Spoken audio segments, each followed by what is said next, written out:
அம்மா கண்டிப்பாக அந்த ஃபங்க்ஷனுக்கு போயிட்டு வந்துடலாமா? பையன் வருவானா என்னன்னு தெரில, இல்லை நீயும் நானும் மட்டுமாவது போயிட்டு வந்துடலாமா?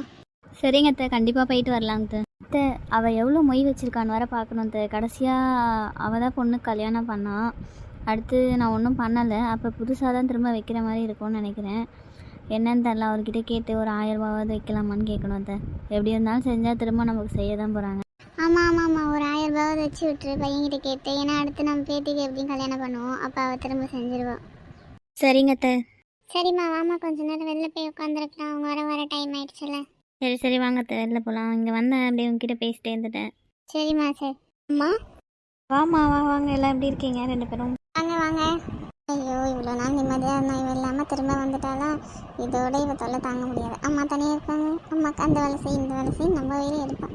அம்மா அண்ணி எல்லாம் எப்படி இருக்கீங்க? பிரியா எப்படி இருக்க? வாங்க தேவாங்க, நல்லா இருக்கேன். நீங்கள் எப்படி இருக்கீங்க? நல்லா இருக்கம்மா. அம்மா ஆயா பிரியா எல்லாம் எப்படி இருக்கீங்க? நல்லா இருக்கீங்களா?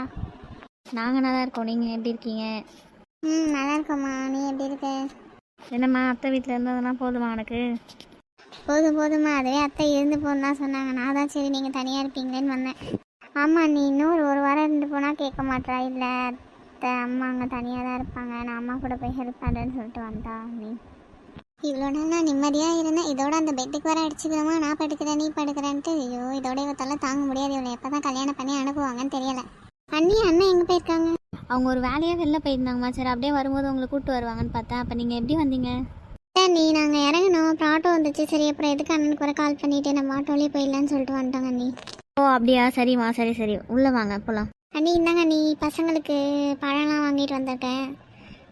இதுக்குமா பழம்லாம்? சும்மா வந்து பார்த்துட்டு போகிறத விட்டுட்டு அப்பப்போ வரப்பெல்லாம் பழம் வாங்கிட்டு வந்துட்டு தான் இருக்கேன். உங்ககிட்ட மட்டும் எங்கேருந்து வர சொல்லி பார்ப்போம். சும்மா வந்து பார்த்துட்டு போகலாம்ல. இல்லை நீ நானும் டெய்லியுமா செய்கிறேன், எப்பனா வரும்போது வாங்கிட்டு வந்து கொடுக்குறேன். யாருக்கு கொடுக்குறேன்? அண்ணன் பசங்களுக்கு தானே, சொல்லுங்கள். சரிம்மா, நீ உங்கள் அண்ணன் பசங்க செய்கிறத நான் ஏன் வேணான்னு சொல்ல போகிற குடும்பம். அண்ணி அப்புறம் நான் உங்ககிட்ட பேசலாம் தான் வந்தேன். சரி பசங்க இருக்கும்போதே பேசுகிறேன் அண்ணி. அப்புறம் இவளுக்கு என்ன, நீ கல்யாண விஷயமா எதுனா மாப்பிள்ளை பார்த்து வச்சுருக்கீங்களா? அது இன்னும் இல்லைம்மா, ஆனால் எல்லா இடத்துலையும் கேட்டுட்டு தான் இருக்காங்க பொண்ணு. சரி இவகிட்ட பேசிவிட்டு அப்புறமேட்டு பார்க்கலாம், பையன் பார்க்கலாம் அப்படின்ற மாதிரி இருக்குமா. அப்போ நான் நெக்ஸ்ட் நம்ம வீட்டில் மீனாவுக்கு தான் கல்யாணமா நீ? ஆமாம்மா, அப்புறம் என்ன பண்ணுறது, வயசும் ஆகிட்டே இருக்குல்ல. அப்புறம் அவளுக்கு தான் ஃபஸ்ட்டு பண்ணணும், அப்புறம் 2-3 வருஷம் கழிச்சு அப்போ சின்னவளுக்கு பண்ணணும். சரி வந்தவொடனே இவகிட்ட பேசிவிட்டு என்ன முடிவு எடுக்கலான்னு இருக்கம்மா. இன்றைக்கி தானே வந்திருக்கா, இதுக்கப்புறம் தான் இவகிட்ட பேசணும். பேசிட்டு இவ என்ன சொல்கிறான்னு பார்த்துட்டு அதுக்கேற்ற மாதிரி முடிவு எடுக்க வேண்டியதம்மா. இன்னும் என்னம்மா பேசுறது, இதுதான் எல்லோரும் இருக்கோம்ல, அப்போ எல்லோரும் முன்னாடியே கேட்டுரு என்ன விருப்பம்ட்டு. அவன் மனசில் உள்ள சொல்லிடுவாள்ல. ஆமாங்க, நீ இப்போ இருக்கும்போதே கேட்டுருங்க. அவள் என்ன தோண்டோ எல்லாத்தையும் சொல்லிட்டு, எல்லாம் நம்ம ஜனங்க தானே, நம்ம வீட்டில் உள்ள ஆளுங்க தானே இருக்காங்க. அவள் என்ன இருந்தாலும் வெளிப்படையாக சொல்ல. என்னம்மா மீனா, உனக்கு அடுத்த வருஷம் கல்யாணம் பண்ணலான்னு இருக்கோம். உன்னோட முடிவு என்ன சொல்கிற? இப்போ கல்யாணம் பண்ணிக்கலான்னு ஐடியாவில் இருக்கியா, இல்லை லவ் எதனா பண்ணுறியா? அம்மா நான் லவ்லாம் எதுவுமே பண்ணலம்மா. நீங்கள் வீட்டில் பார்க்குற மாப்பிள்ள எனக்கு ஓகே தாம்மா. ஐயோ என்ன இவ இப்படி சொல்கிறா? அப்போ நம்ம லவ் காப்பு வச்சுருவாங்களோ? இவன் இந்த மாதிரி இருந்தால் நம்ம எப்படி லவ் பண்ணி கல்யாணம் பண்ணுறது? இவகிட்ட இவளை அக்கா வச்சுட்டு ஒன்றும் பண்ண முடியாது. பார்ப்போம், எப்படி இவளை கேட்குற மாதிரி நம்மளே கேட்பாங்க. அப்போ நம்ம லவ் பண்ணுற விஷயத்த சொல்லிட வேண்டியதான். அது வரைக்கும் பொறுமையாக இருப்போம், பார்ப்போம், வெயிட் பண்ணி பார்ப்போம் என்ன தான் பண்ணுறாங்கன்ட்டு. அப்படியா, ரொம்ப சந்தோஷமா. நான் கூட பயந்துட்டு இருந்தேன், எதனா லவ் பண்ணுறேன்னு சொல்லிட போகிறாளோ, அப்புறம் எல்லோரும் எதனா சொல்லிடுவாங்க அப்படின்ற மாதிரி யோசிச்சுட்டு இருந்தேன். பரவாயில்லம்மா, நல்ல பிள்ளையாக இருக்கு, நல்லா தான் என் பிள்ளை வளர்த்துருக்கேன். ரொம்ப சந்தோஷமா. நான் கூட நினச்சிட்டு இருந்தேன் நம்ம பேத்தி லவ் பண்ண மாட்டா அப்படின்ற மனசில் இருந்துச்சு. உங்கள் அம்மா சரி நம்ம எதுக்கும் கேட்போம் அத்தை, அப்புறம் ஃப்யூச்சரில் எதனா பிரச்சனை வந்துட போகுதுன்னு சொன்னாம்மா. அப்போ என் மனசுக்குள்ளே தோணுச்சு நீ லவ்லாம் பண்ண மாட்டேன்ட்டு. சரி உங்கள் அம்மா கேட்கணும்னு ஆசைப்பட்டாலேன்னு நினச்சேன். பரவாயில்லம்மா, உங்கள் அம்மா உன்னை நல்லா தான் வளர்த்துருக்கா. நான் கூட செல்லம் கொடுத்து 2 பிள்ளையும் கெடுத்து வச்சுருக்கான்னு நினச்சேன். செல்லம் கொடுத்தாலும் பசங்க அவங்க பேச்சு கேட்குதுங்க, அவங்க சொல்கிறதான் பண்ணணும்னு இருக்குங்க. பரவாயில்ல, நல்லா தான் வளர்த்துருக்காங்க. ஐயோ என்ன ஆயா வர இவ்வளோ டைலாக் பேசுது. அப்போ நம்ம அளவுக்கு ஆயா ஓகே சொல்ல மாட்டாங்களோ? இதுக்கு தான்ப்பா எப்பயுமே வந்து ஃபஸ்ட்டு பிள்ளையாக பிறந்தணும். அப்போ நம்மளோட ராஜ்யம் தான். நமக்கு முன்னாடி ஒரு பிள்ளை இருந்தாலே நம்மளை சுத்தமாக மதிக்கவே மாட்டாங்க. அவள் அப்படி பண்ணுறா, இது பண்ணு, இது இப்படி பண்ணுறா, இது பண்ணுன்னு தான் சொல்லுவாங்க. சரிம்மா, சரி நான் உங்கள் அப்பா வந்தோடனே பேசிவிட்டு அங்கே விசாரிக்க சொல்கிறேம்மா. உனக்கு 2 மணி நேரத்தில் கேட்டுட்ருக்காங்க, அவங்களாம் விசாரிச்சு என்னன்னு சொல்கிறேன். ஓகேவா? சரிங்கம்மா. சரி வாங்கம்மா, எல்லோரும் போய் சாப்பிட்லாம். இருக்கட்டும், நீ இன்னும் அண்ணா வரல, அண்ணா வந்தோடனே ஒன்றாவே சாப்பிட்லாம். பரவாயில்ல, இருக்கட்டும்மா, அவங்க வர லேட் ஆகும், அப்புறம் டைம் ஆகுதுல. நீங்கள் வர அங்கேருந்து இவ்வளோ தூரம் வந்திருக்கீங்க, நீங்கள் சாப்பிடுங்க, அப்புறம் பிறகு அவங்க சாப்பிட்டுப்பாங்க. சரிங்க அண்ணி. சரி நீங்களாம் இங்கே உட்காருங்க, நான் போயிட்டு சாப்பாடு போட்டு எடுத்துகிட்டு வரேன். சரிங்கம்மா, நானும் உங்க கூட வரேன்.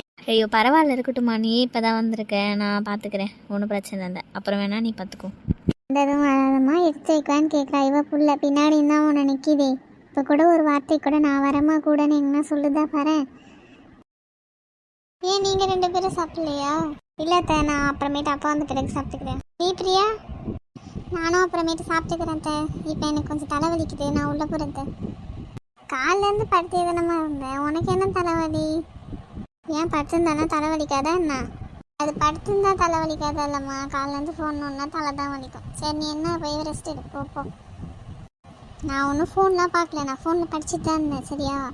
சரி ஓகே, நீங்கள் சாப்பிடுங்க, நான் போயிட்டு வரேன். என்னம்மா அவள் இன்னும் இப்படியே இருக்கா, கொஞ்சம் கூட மாறவே இல்லை, கொஞ்சம் கூட பெரியவங்களுக்கு மரியாதையே கொடுக்க மாட்றா, உங்க கூட ஒத்தா செய்யவே மாட்றா. என்னம்மா இப்படி இருக்கா பிரியா? இப்படி விடுமா, சின்ன பிள்ளை தானே, போக பழகிட, என்ன பண்ணுறது? உனக்கு வந்த பக்குவம் என்ன அவளுக்கு வரல, பொறுமையாக வரும். சரி விட பார்த்துப்போம். அப்புறம் ரேக்கா வீட்டுக்காரெலாம் எப்படி இருக்காங்க? அண்ணனை கூப்பிட்டு வந்துருக்கலாம்ல? இல்லை நீ, நானே வந்து மீனா விட்டுட்டு போகலான்னு தான் வந்தேன். இன்னொரு வாட்டி வரும்போது ஃபேமிலியோடு வரா நீ. சரிம்மா. சரிங்க ஃப்ரெண்ட்ஸ், இந்த வீடியோ உங்களுக்கு பிடிச்சிருந்துன்னா மறக்காமல் என்னோட சேனலை சப்ஸ்கிரைப் பண்ணுங்கள், லைக் பண்ணுங்கள், ஷேர் பண்ணுங்கள், கமெண்ட் பண்ணுங்கள். பக்கத்தில் உள்ள பெல் ஐக்கானை கிளிக் பண்ணிக்கோங்க. இதோட கண்டினியூஷன் நெக்ஸ்ட் வீடியோவாக வரும். தேங்க்யூ ஃபார் வாட்சிங்.